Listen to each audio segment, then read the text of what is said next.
Hello, my name is Professor Sarah Bekessy. I'm from RMIT University in Australia. And thank you very much for the invitation to talk to you today about the idea of how we talk more effectively and communicate more effectively about biodiversity conservation to different audiences. And this concept of message framing is a tool that we might want to use. I really wish I was there with you today. I'm super sorry that I'm not, but I hope nevertheless you find this talk useful. If I was to ask you, you just emerged from a cinema and I said, how long was the movie? Do you think it'd be any different to the question, how short was the movie? Well, in this really interesting study by Harris in 1973, found that there was actually quite a large difference in the estimate of the movie duration when the question was asked in those two different ways, up to 30-minute difference on average. And why is this? Well, what it points out is the extraordinary power of message framing. So framing of messages is really how we talk about an issue, how we describe information, how we conceive of, articulate or approach information, and can really significantly affect the way that people understand and respond to that information. And we know that advertisers and marketers have been using this strategic framing approach to great effect for many years. But when it comes to conservation, there's very little evidence that we can use to guide our approaches to communication. And ultimately, it should be something that is the stuff of dreams, literally, quite literally. Our children, 90% of their dreams are about animals or about biodiversity. It's only when we become adults that sort of starts tapering off. We're so spiritually and culturally connected to biodiversity that you could say that a lot of what we value in the world is really linked to biodiversity. So it should be really easy to sell, but we know that we're currently not doing too well when it comes to convincing the general public, politicians, decision makers, people with the budgets that it's really worth or necessary to sort of invest in the biodiversity extinction crisis. So a lot of people in my research group, this is ICON Science, Interdisciplinary Conservation Science, focus on this topic of how do we design more effective messages for conservation. And we work at that intersection of behaviour change and psychology and conservation. We also work in other disciplines. We're really interested in architecture and design and how you design cities to really encourage positive interactions with nature. And we're also at the intersection of health and nature, thinking about how we do nature-based social prescribing, for example, as a much more standard practice. I'm also really motivated on this topic because of a council that we recently launched in Australia called the Biodiversity Council. And it's a science-based advocacy organisation with the purpose of elevating biodiversity in the public domain, and making it an issue that politicians can no longer ignore. And so we're really interested in coming up with messages that we can repeatedly use that are going to have cut through to the public. And when we're asked the question, which perhaps many of you in the audience have been asked, why does biodiversity matter? Why does nature matter? We should have answers to that at hand that are really compelling. But often I feel like we kind of fall short on that at the moment. This article from the Guardian talked about biodiversity in quite a compelling way, I thought. But a lot of their arguments I felt ran pretty short on having that kind of impact that we're seeking. It starts by talking about the air that you breathe, the water that you drink, the food that you eat ultimately rely on biodiversity. But if you're in a city and you can actually fill a city with trees that have very little impact on biodiversity if they're non-native, monoculture trees, but they're definitely going to provide you with the oxygen that you need. The food that you drink, in Australia we pollinate a lot of our crops using European honeybees, which are an invasive pest in a way and actually push a lot of our native bees out. So I'm not entirely convinced this Guardian article did what we were asking for, which is a really clear and punchy message around biodiversity. But what we want to avoid is getting it completely wrong. This is an example of a catastrophic fail, I would say, when it came to biodiversity communications that my student Emily Gregg investigated and published in Trends in Ecology and Evolution. IPBES wrote a report on COVID, the coronavirus, and biodiversity. And I think the idea of it was really to get people understanding that we have to look after biodiversity if we're going to prevent future pandemics. But this was the tweet that was retweeted many, many times that they put out. There are 1.7 million undiscovered viruses lurking in mammals and birds, half of which may have the ability to affect people. Now, I think if the objective was to get people to be concerned about nature, then it's probably a big fat fail. This to me is, nature is, dangerous and really petrifying, and actually we should get the hell away from it and definitely keep it out of our cities. And so in some respects it's undermining the two, I think, most powerful messages we currently have in biodiversity conservation, which is that nature is good for us and that nature in cities is a really great benefit that we need to start sort of enhancing. So instead of that approach, Emily suggests that we should use a strategic communications approach. This is an approach that advertisers and strategic communications in many other domains have used for years, but we very rarely use it in conservation. And that means starting by defining the issue and the social context. So we've got the dual crises of pandemics and the biodiversity crisis. Thinking about how you set objectives and metrics for success. So how we're going to know that our message has been successful. And segmenting and identifying your target audience. So we're going to talk to policymakers, the general public, people who want to make a particular decision, and design your messages accordingly. That's got a few components. One would be thinking about how you're going to frame the message. Are you going to talk about understanding which frames are going to be more motivating to get your audience to act? Maybe avoid selecting problematic or conflicting frames. And thinking about certain narratives that are likely to motivate people in the way that you want them to. So focus on using narratives that foster a positive relationship with nature. So nature's good for us, definitely not nature is dangerous, and avoid reinforcing or introducing problematic and oppositional narratives. So nature should be avoided, basically. So the third part of it is a call to action. So allowing people to understand that this is not a doomsday scenario. There are things that we can all do to make it better. And so the example that Emily has here on the left is the same, the second one down. By saving nature, we are saving ourselves from future pandemics. And to decrease pandemic risk, governments must act to protect nature, but we can all contribute by choosing, let's say in this tweet she's got sustainable and ethical meat, and she's linked it to meat-free Mondays there. Testing the messages. We very rarely do that in conservation. Making sure that before you put a message out that it's actually going to be likely to have the desired effect. Select appropriate media channels, implement and monitor and evaluate. And there's steps that we can all be taking when we want to communicate about biodiversity, and that's probably state-of-the-art kind of approach that we'd want to be looking towards. So for the rest of the talk, I'm really going to be focusing on that message framing part of strategic framing and try to give you some tips on things that we've learnt about what's likely to be more effective and less effective in certain instances. This is from a paper from first a PhD student, now a colleague of mine, Alex Kuzmanoff.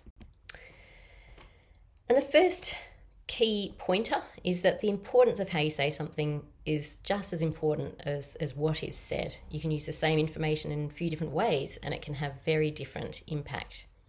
So the operation has a 90% success rate versus, there's only a 10% chance of death, is going to potentially have quite a different reaction from people.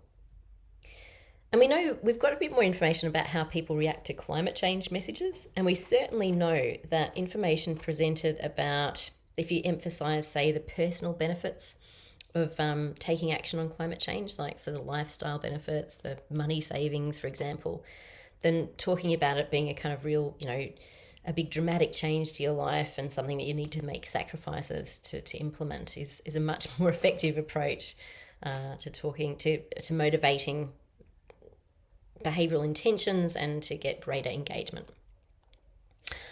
We know that in the conservation realm, we've been really grappling with this idea that, should we talk about nature as a positive, we can do this, guys, type conservation optimism, or we're better really talking about, doom and gloom kind of stories. And certainly there's been a big kind of movement towards conservation optimism of thinking about how we kind of record and document, really great success stories that we've all had as a way of motivating action. But my student Lyndall Kidd doesn't think it's as simple as just, let's be positive and we'll have great effect. She analysed in this article called Neither Hope Nor Fear, Empirical Evidence Should Drive Biodiversity Conservation Strategies. She tried to analyse what are the potential reactions of optimistic or pessimistic messages. Sure, optimistic messages might increase your hope, joy, your awe, feeling of awe, etc. But it also might reduce your perception of risk and therefore lead to a decrease in likelihood of action.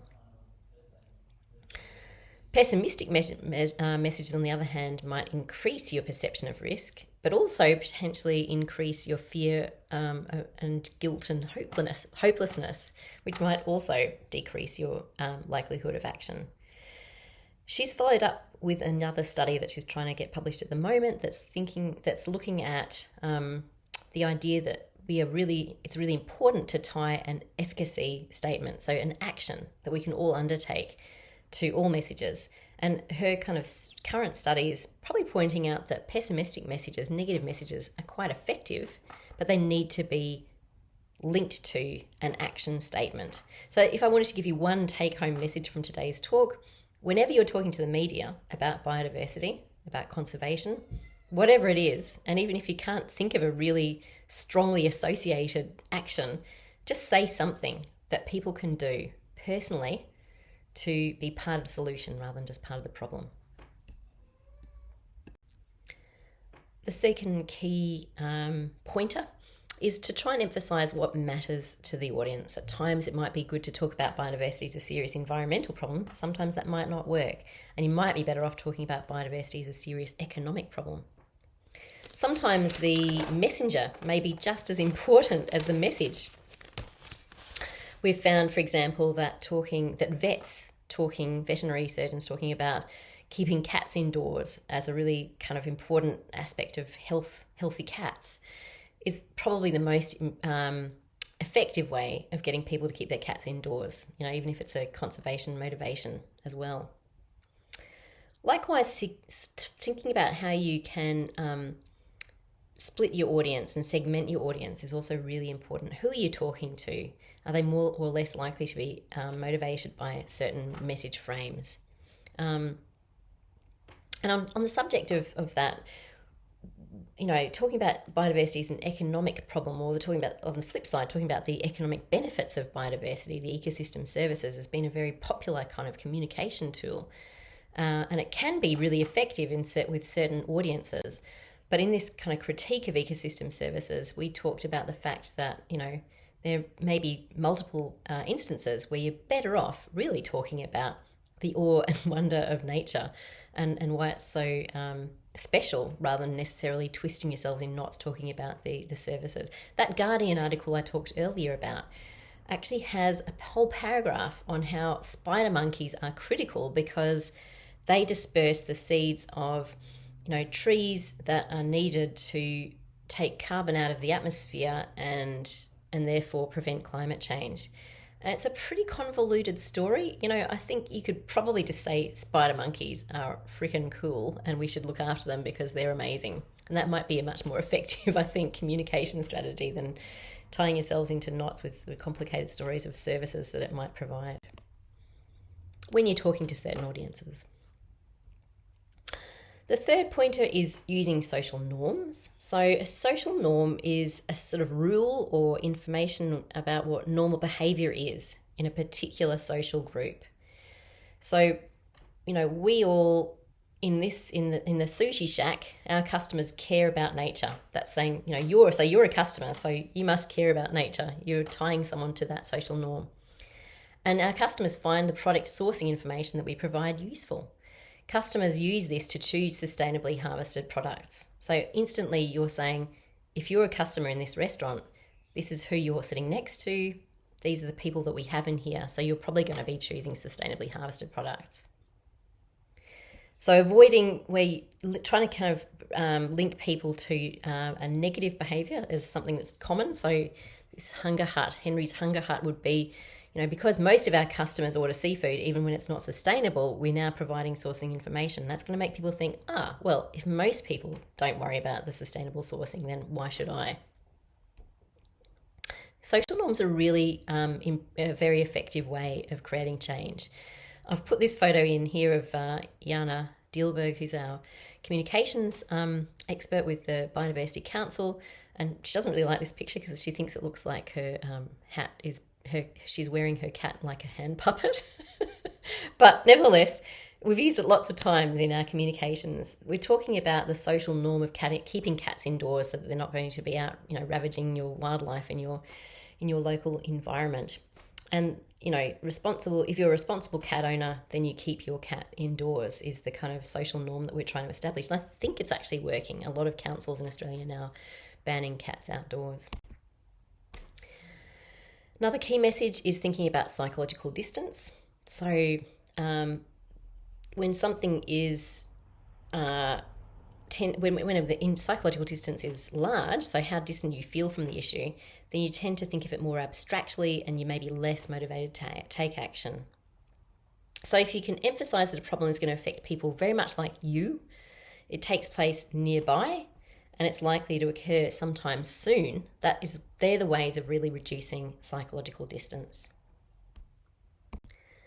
The fifth pointer is that, people are weird. There are a lot of cognitive biases out there. So let's try and use the useful ones and avoid the unhelpful biases. So, this is an example here of signage in a national park where if it was negatively framed, please do not go off the established paths and trails, it was more effective of keeping people on the trails. And if you sort of said, please stay on the established parks and trails, that was less effective. And that's simply a cognitive bias that we have. There's prospect theory is another one of these. So we weigh losses more heavily than gains. So we're more worried about losses than gains. So talk about restoring loss when it comes to nature rather than talking about, brand new gains, for example. And the scarcity heuristic is a really important one here too. Hurry, sale ends tonight, must buy now, or it's never, your last chance type thing. And that's a very potent message that you probably get bombarded with 10 times a day by various advertisers. But, I keep thinking maybe this could really work in our favour with biodiversity, because truly for a lot of species, the sale really is ending tonight. So maybe this scarcity heuristic is something we should use a little more in our communications. I want to quickly finish with a story that's very positive. It's about a behaviourally based intervention that we were involved in setting up. Again, Alex Kuzmanoff took a problem and worked out a behavioural solution combined with message framing to great effect. The problem was that fishing boats in the Bass Strait were throwing a lot of fishing line off the edges of their boats, and these endangered Australian fur seals were getting trapped by the rubbish, and some of them were dying. So Alex systematically analysed, why was it happening? What motivated the fishermen to do this? What would make a change for them? And he really discovered that the big problem was that there were not enough bins on the boats, and there was no understanding of, the real risk of not putting your fishing line in the bins. And so he worked with the fishing industry, developed some signs, and we tested them. This was definitely by far and above the most effective sign, and let me talk to you about it. So the sign was put on bins, and it said, responsible fishermen do not discard rubbish overboard. Put your rubbish in this bin. And there's a very, obvious picture of what we're trying to get people to do, putting in their rubbish in the bin. It was linked to the message was really important. It was linked to the fishing industry. We talked about people being responsible. If you're a responsible fisherman, then you're going to do this. So it's kind of creating that social norm that if you're responsible, which of course you want to be, then you'll do this. And using that negative framing, do not discard rubbish overboard, rather than the positive, please put rubbish in this bin. So that was a really, really effective sign, and actually to the point where we have actually reduced marine waste by 100%. It's not happening anymore, which I think is a really successful a story to end on when it comes to the power of communications, behavioural interventions, and message framing. So let me just conclude by saying that ultimately it's not a silver bullet. Of course, we need proper resourcing for conservation and all sorts of other key aspects that message framing can only be a small part of solving. But the reality is that whether you like it or not, or whether you think about it or not, you are using message framing every time you talk about conservation. So why not learn about what's more likely to be effective and use it whenever you can? That's all I've got to contribute today. Wish I was there to answer questions, but I hope the rest of your conference goes super duper well. Bye-bye.